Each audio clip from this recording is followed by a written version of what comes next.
I was wondering, to some extent, it seems sensible. The policies of the United States, well, not sensible, but there's some logic there. The policies towards Europe, that is, if the United States recognizes that the age of global primacy is over, it has to adjust to the rise of alternative or new centers of power, such as China. The US wants to focus on the Western Hemisphere to make sure that it's dominant in its own backyard. He wants to go to Asia to contain China as the main rival. In other words, he can't focus on Europe anymore. So Europe becomes a cost rather than a force amplifier. So it makes sense then for the US to essentially assign the Europeans the role of that they have to pay tribute. They become an exclusive zone. They should only trade with the US, ideally buy all the weapons, energy, invest any profits back into the United States. So pay tribute. But how do you assess how the Europeans are adjusting to this new world? Because they're taking a very different approach than the Canadians. The Europeans keep saying, "Oh, well, now we're going to stand together, strong and united against Trump." We've learned that it doesn't help to bow to Trump and hope that he will treat us well. But it's all talk. It seems they're not doing anything. They continue to bow and do whatever it takes and hope that their obedience will be rewarded. How do you see the European reaction, and what is it that Europe should be doing, you think? Well, the way I look at it, and I don't mean to be, how shall I put it? I don't mean to be negative, but I know you're asking because you want me to tell you what I think. So that's what I'm going to do. I think that the Europeans have decided that they are in an extremely difficult situation and have no way out. That's how it looks to me. What do I mean? They are now going to be a declining global area for a long time. They're going to end up being an adjunct to the United States, a place where tourism will flourish, a place where vacation homes for rich people will be everywhere, a society of quaint historical memory in which young people will be fleeing to where the jobs are, which will be everywhere else in the world, but not in Europe, as a basic picture. That means that because of the tribute they have to pay, and because of the lack of a growth dynamic that they can do, the high tech is not under their control. The Americans and the Chinese dominate in all the high tech areas. The Europeans will no longer be able to produce automobile, anything. I mean, they will be secondary or nothing in the world of production of most goods and most services. What this means is they're going to have to preside, these leaders that are in power now, which I would say in general are centrist or center-rightist in most cases. I understand the socialist one in Portugal and all of that, but you know what I mean. It's center-right kind of government. And here's what I think they are going to be doing. Whether they understand this or not clear to me. They don't talk like this, but whether they don't see it, that's another matter. So they're in for shrinkage. They are going to be a declining empire like the United States, but without the compensating phenomena that at least slow the process here. It's more accelerated there and will become more so in the years ahead. What that means is that they are at real risk of social disintegration. Why? Because when an empire declines, whether it is the outer reaches of it that can no longer feed it, the fact that the Europeans don't have an empire anymore is not feeding them. There is, Holland doesn't have Indonesia, Britain doesn't have the empire, the French don't have Africa, all the rest of it. And not just the political independence, but the real economic independence, which wasn't possible until now because the Chinese are there, because there really is a non-European alternative to relate to. So they're going to shrink. They're not going to be able to offset it. And when an empire declines and can't stop it or slow it, a certain kind of terror sets in. And it's a terror both in the ruling class, the people who, during the empire, were able to accumulate extraordinary wealth and extraordinary power. They are in the best position when the empire declines to hold on. But the problem is, if you are successful in holding on, and I would argue that the upper class in Europe still is successful in holding on, it means you're going to have to offload the costs of a declining empire on your middle and lower classes. In Europe, what that means is you have to destroy your social welfare state. You're going to how else are you going? You're either going to have to tax the mass of people, or you're going to have to take away the spending on their health care, on their housing subsidies, on their child care, on all the things that Europe in a way became famous for, either starting with Bismarck in Germany and then all the other parts of Europe that at various points did all this. You're not going to be able to afford that. You're not going to want to tax your own people because they're the ones with the power and the wealth that they don't want to give up. And they're the politicians. They've bought the politicians. They've done that long ago.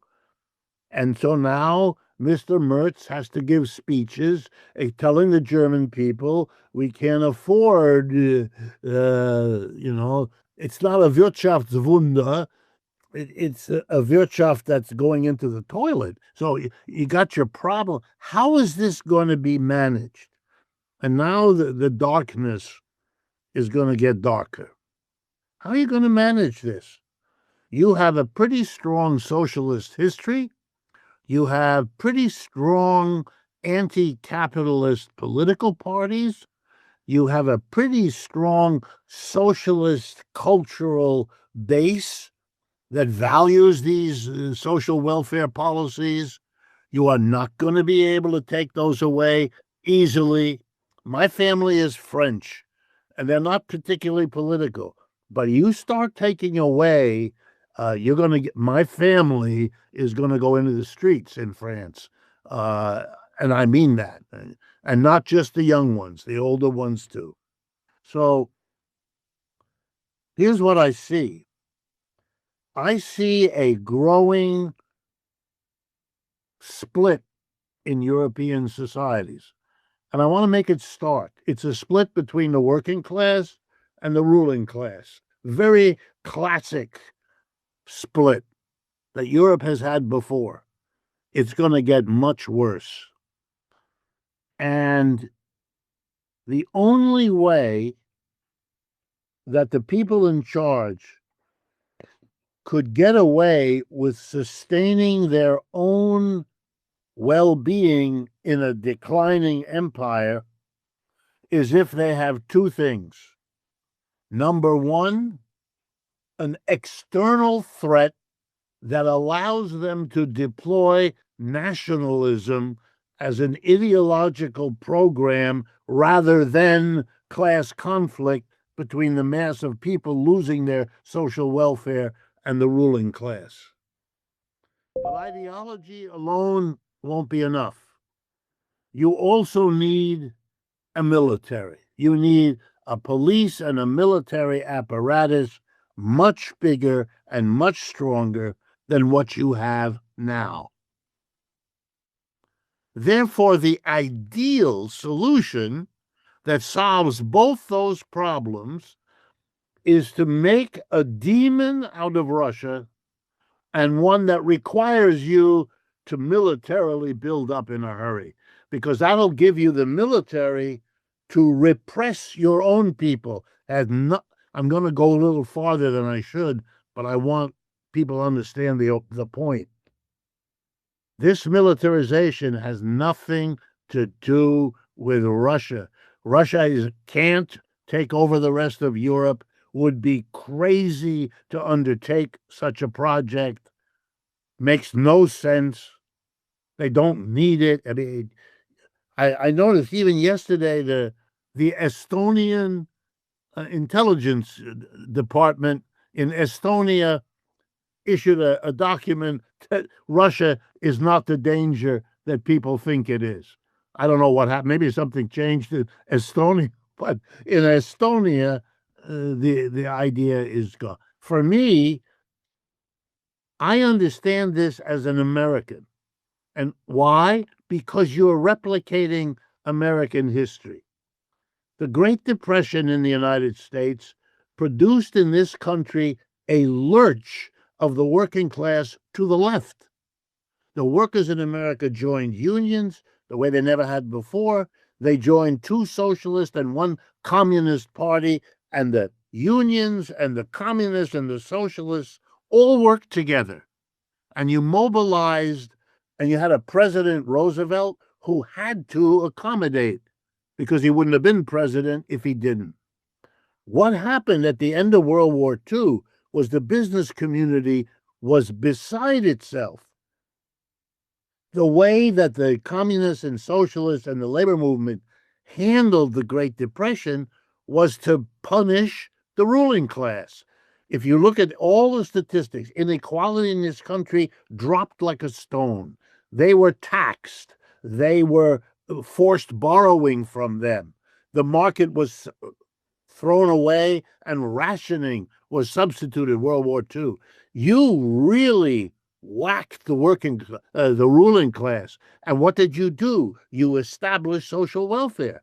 That's when Social Security, our general old age pension system, in the middle of a depression, we passed Social Security. We passed unemployment compensation.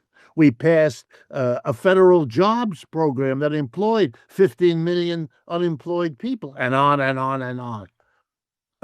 And it was so horrible for the ruling class, here we go now, that when the war was over, 1945, Roosevelt dies, the war is over. The business community says, we have got to undo all of that.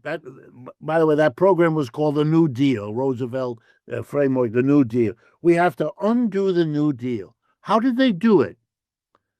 By the following: demonizing the Soviet Union and mobilizing a perpetual defense industry that would keep the United States better armed than the whole rest of the world. What Dwight Eisenhower, the last traditional Republican, said we should not do is what they all did.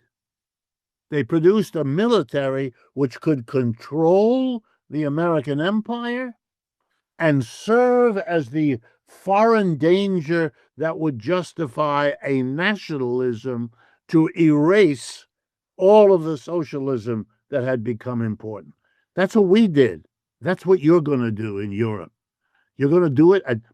That's why the fact that Russia is now not a communist country, that seamlessly we went from demonizing Russia because it was communist to now demonizing Russia every bit as much, minus the communism. Communism was never the issue. The issue was we need domestically to have that enemy, to use nationalism as the rationale for the military, which we need to use against our own people.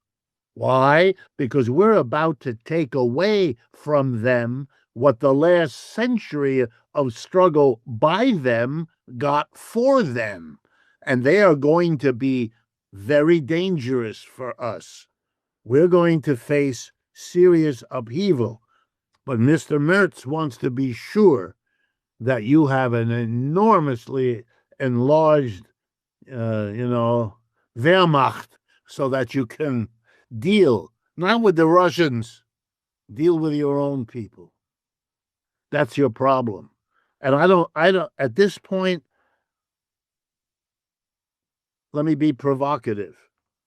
Just like in this country, we cannot face, we need to deny at every level that we are a declining empire. In a similar way, the Europeans likewise, even though they are further along in that process than we are, your empire is earlier than ours. Nonetheless, there is this, we're not going to see any of that. Instead, we're going to tell ourselves these extraordinary stories while we get ready, because somewhere we understand where we are headed. Do I know whether the leaders in Germany understand who they're going to use their military for? I don't know.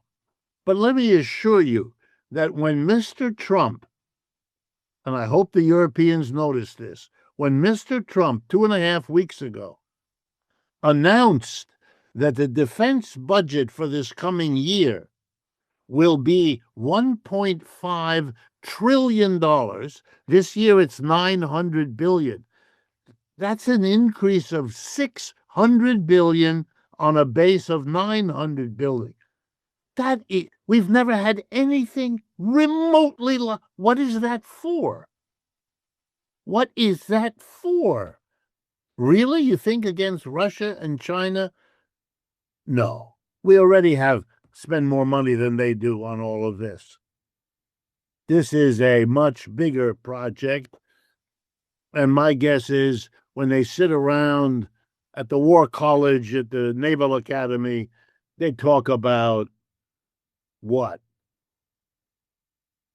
The city of Minneapolis just showed the American people that there's a problem, that if you bring federal military into a city, you may discover you've got a much bigger problem than you thought. And let me tell you, I'm talking to you from New York City.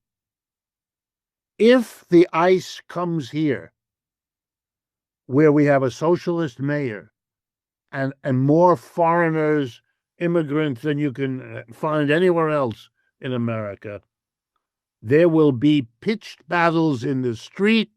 And at this point, unless they do a lot to expand ICE, ICE will lose. Even the police department in these cities is not cooperating. So you have conditions here that are going to be suggesting to policymakers the very perspective in a different language that I'm offering you here.